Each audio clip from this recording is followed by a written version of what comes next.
One day, this kid, he's 12, he's hanging out with his older cousin. And older cousin is like, hey, come here. Let me tell you about my time in the war. And so older cousin starts to tell these gruesome stories about some of the things he did back in the Vietnam War, about people he had unalived and women he had done horrible things to, like unspeakable things that I can't even describe on this app, otherwise my video will get removed. But then to prove it, he busts out some Polaroid photos to show younger cousin. And most of these photos are of women, and they are absolutely, absolutely brutal. Strangely, little cousin, he isn't grossed out. Actually, he's fascinated. And about a year later, the cousins are together again. And the younger cousin, his name's Ricardo. And the older cousin, his name's Mike. Ricardo and Mike. They're hanging out at Mike's place. And Mike, he suddenly gets into an argument with his wife. And he gets so mad that he pulls out a pew-pew. And he ends up unaliving her right there in front of little Ricardo. And again, Ricardo isn't grossed out. He's fascinated. Now, you can decide whether all that actually messed him up or not. Because shortly after that, Ricardo starts getting into drugs, particularly the kind that make you hallucinate. He starts committing petty crimes and shoplifting all the time. He gets really, really into his religion. Eventually, he just says, fuck it, and he drops out of high school. A few years later, Ricardo is 17, and he gets a job at a local Holiday Inn. While he's working his shift, he starts leaking into the guests' rooms while they're asleep, and he'll steal their valuables. But then he goes even further, and he starts trying to essay some of the guests, and he eventually gets caught, and bam, they fire him. Oh, but it gets much worse. About 5 years later, Ricardo is 22, and he moves from Texas to San Francisco to get a fresh start. But instead of getting a job, he spends most of his time just doing drugs, and he basically just gives up on hygiene. The only thing he eats are junk food and soda. He never brushes his teeth, so they inevitably start to rot. He's just a stank ass at this point. After about 2 years of living this stank-ass lifestyle, Ricardo suddenly decides, you know what? I'm going to start murdering people. Sounds like fun.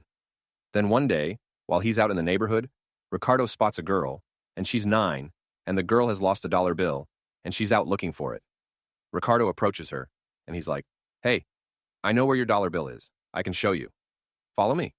She follows him into the basement of the hotel where he's living. There, he does horrible things to, and he eventually unalives her. Oh, but he doesn't stop there. 3 months later, he moves to Los Angeles. There, he gets a room in a hotel on Skid Row, and he starts doing a lot more drugs. One night, he starts stalking this 79-year-old woman who lives in the suburbs. He breaks into her house, and then he essays her, and he unalives her with a mess.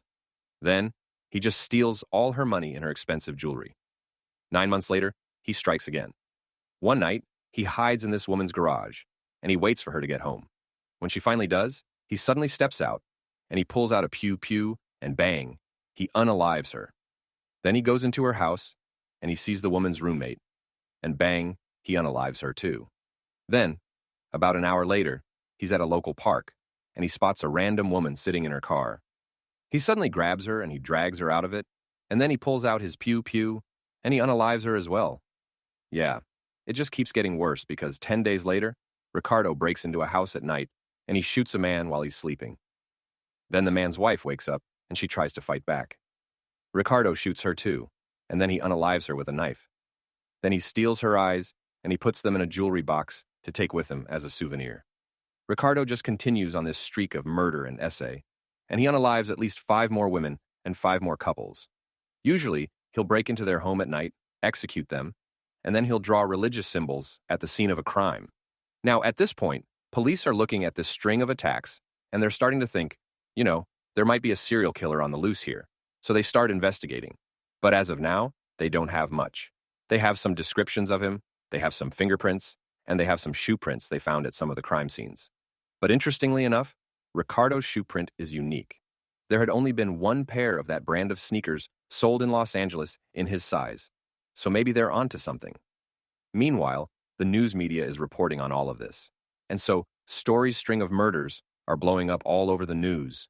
And the media starts referring to him as the Nightstalker, which, to be fair, is a much cooler name than his stank ass deserves. But with all this news coverage, Ricardo is starting to feel the heat, and he doesn't want to get caught. So he leaves Los Angeles, and he moves all the way back to San Francisco. And there in San Francisco, the first thing he does, he breaks into a couple's home, and he unalives them, and he draws another religious symbol on the wall. And so police, they investigate this, and they're like, oh shit, Is the Night Stalker now in San Francisco? Now, the mayor of San Francisco, Mayor Dianne Feinstein, she gets on TV and she holds a press conference, and she reveals that the police have identified the Night Stalker's shoes from all those shoe prints he left behind. Then she holds up a police sketch, showing the world roughly what Ricardo looks like. Ricardo, he sees this press conference on TV, and he's like, oh, snap, they're on to me. He heads right over to the Golden Gate Bridge, and he throws his shoes over into the water, so he'll never leave those shoe prints again, and they'll never catch him that way. Then a few days later, he moves back to the Los Angeles area. Then one night, Ricardo drives a little bit south of that area, and he tries to break into another family's home, but that fails. Then later, he breaks into a different couple's home. Then he shoots the husband and essays the wife before he arrogantly identifies himself to her. He says, tell them the Night Stalker was here. Then later, when that woman talks to police, she's able to give them a description of Ricardo. Police had also found a car he had stolen with one of his whole-ass fingerprints in it. From that fingerprint, police are finally able to use new technology to identify it and start piecing all this together. Because Ricardo had been arrested in the past for auto theft, his fingerprints are already in the system. So now, boom, police know the Night Stalker is Ricardo. They now have not just a crude police sketch of the Night Stalker, but an actual old mugshot of Ricardo. Police hold a press conference, and they release the mugshot to the media. Suddenly, Ricardo's picture is all over the news, and everyone is on the lookout for this serial killer. 2 days later, Ricardo's in Los Angeles, and he's at a convenience store, probably buying junk food or whatever, because it's his rotten-ass teeth. But anyway, that's when people start to recognize him. Hey, isn't that guy? The Night Stalker? Ricardo panics, and he runs out of the store, and he sees a car, and he immediately tries to steal it. During all this commotion, more people recognize him. Yeah, I think that is the Night Stalker. Some of the bystanders grab him and they pull him out of the car. Then he runs across the street, and he tries to steal another woman's car keys. That woman's husband retaliates and hits Ricardo over the head with a whole-ass fence post. Where he got a fence post? I don't know. Now Ricardo's wounded, and he's running away. 10 citizens are chasing him down. They finally catch him, and they hold him down. They beat the living shit out of him. I'm sure it was glorious. But then eventually, police show up, and then bam, they arrest him. Here's his mugshot. They charge his stank ass with 13 counts of murder, 5 counts of attempted murder, 11 SAs, and 14 burglaries. He's found guilty of everything, and he's sentenced to death by gas chamber. Oh, but here's the craziest part.